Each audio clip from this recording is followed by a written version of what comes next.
Alright, so all of that was regarding the physical topology and the connectivity of the graph. Now let's look at how it gets implemented, right? There are a few issues with regard to the actual implementation that we need to think about. The first one is with regard to routing algorithms. So you will see over here that I am talking about routing and switching as two separate things, right? And that's intentional. Routing in general means what path should data take in order to get from A to B, right? Whereas switching is a much more local strategy question. It's just at a given node, if I see a piece of data coming in, what should I do with it? Should I send it north, south, east, west, right? So typically switching strategies are sort of more local, routing strategies build on top of them. Okay, so routing strategies are in one sort of a slightly higher level of abstraction than switching. And finally, there is also the concept of flow control, which we will get to at the end. So right now let's look at routing. The idea in routing is how do I select a path from a source to a destination in a given topology. Okay. So let's start by what would we consider a good routing algorithm? What are desirable characteristics of a good routing algorithm? Even if there are non-uniform traffic patterns, that is data needs to be, there is some sudden burst of data that is coming from one source going to one particular destination, or something else is happening that suddenly requires more bandwidth to be given to one particular node or element, I should be able to handle that, right? I should be able to balance the load and spread it out among all the links ideally.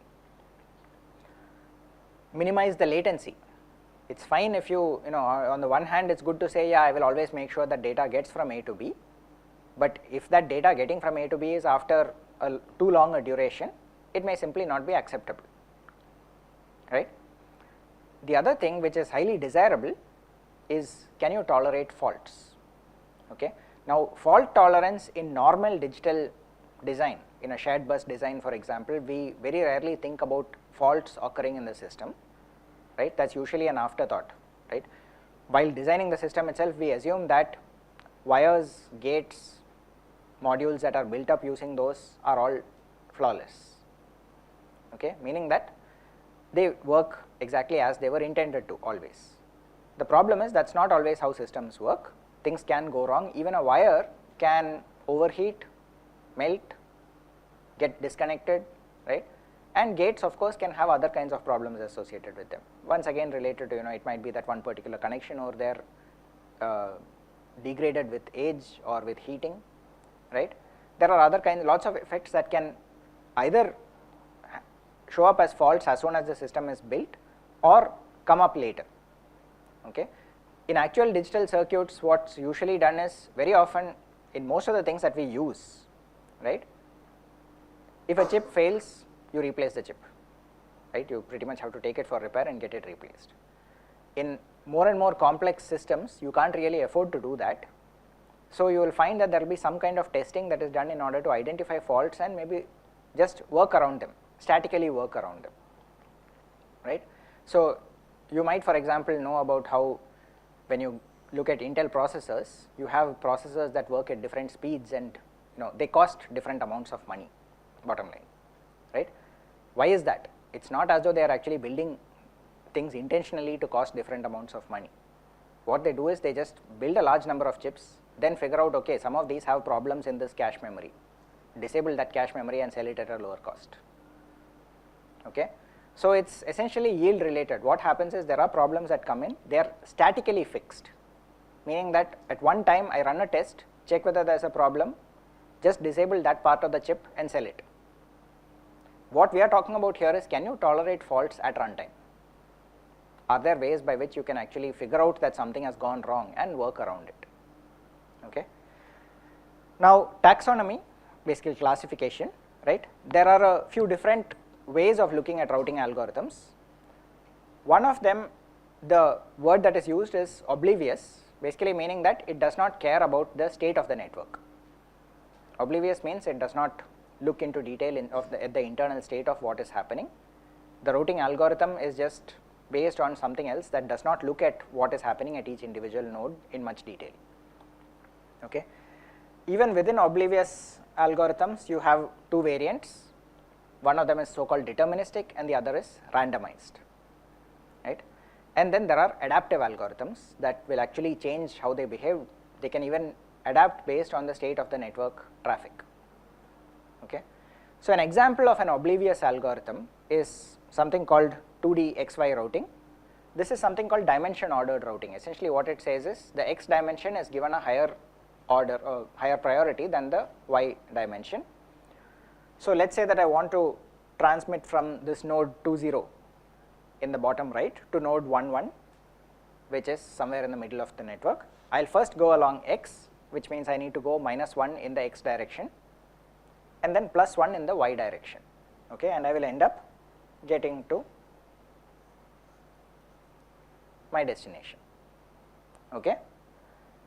A torus allows you to do a bit more than that. It says that I now have two possible routes.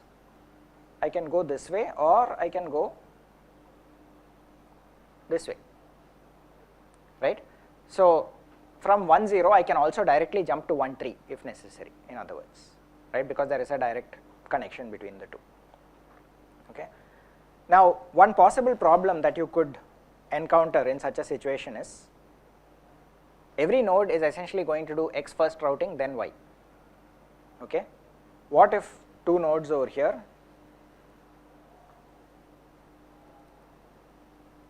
simultaneously try to transfer data to 13, okay. How do you handle such a situation? Because after all each node is only looking at its immediate state and trying to send data, okay. Both of them are trying to send data to 13. What should happen? This is a situation called deadlock, right. At its very basic, this is already you have hit deadlock, right. It's as though two people are basically trying to get through the door. Both of them come at exactly the same time. You don't know what to do, right. If both of them just say, okay, no, I need to get through the door and I'm not going to give way, you are stuck. That's deadlock. How do you resolve it? One of them has to give way. One of them steps back, says, okay, you first, right. That can go. The problem is, what if both step back and both are equally polite, right. So both packets over here in this case, both sources back off and say, okay, I'll try again after one clock cycle. After one clock cycle, nothing has changed, right. So they can keep on trying to hit each other over here and end up in deadlock, right. There are, of course, these are problems that have been studied for like more than 40 years or so in the area of networking theory itself, which is why, of course, the network on chip idea became popular, right, because the entire theory of how to study networks and what kind of network protocols to use was already there. If you can bring it down to a chip level, there is so much theory that you can build upon. So how do you handle that? There are many ways. You do different randomized back off, exponential back off, each one, or you just send the data somewhere else, etc., right. There are ways of resolving deadlock, in other words, in this case.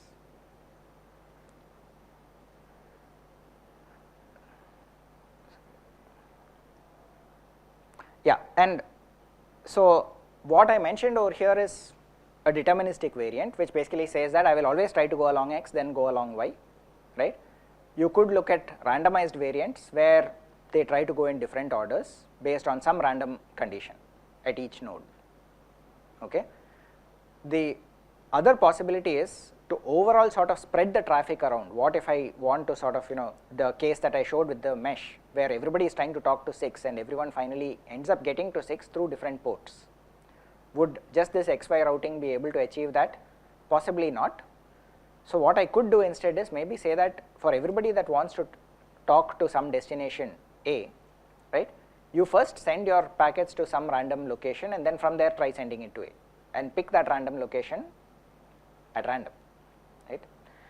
So how does that help? It has actually been shown that that helps to spread the traffic around the network a lot more cleanly and can prevent bottlenecks from forming, or at least can avoid the formation of bottlenecks in many cases, right.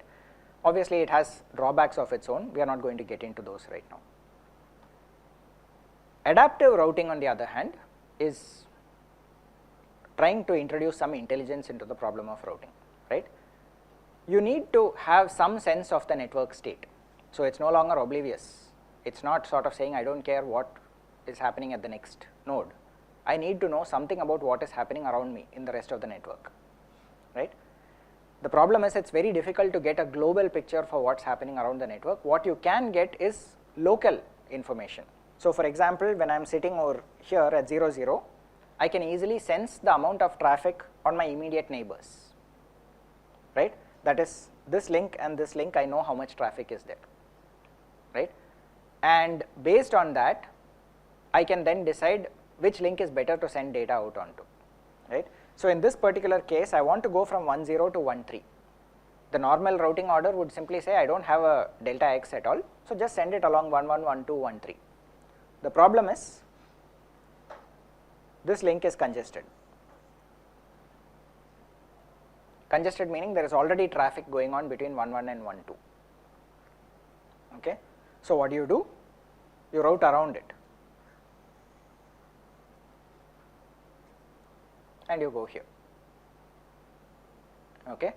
Why was that possible? Because 11 had information about its neighbors. It knew that the 12 link was crowded, so it sent the data on to 21, and from there I continued with the XY routing protocol.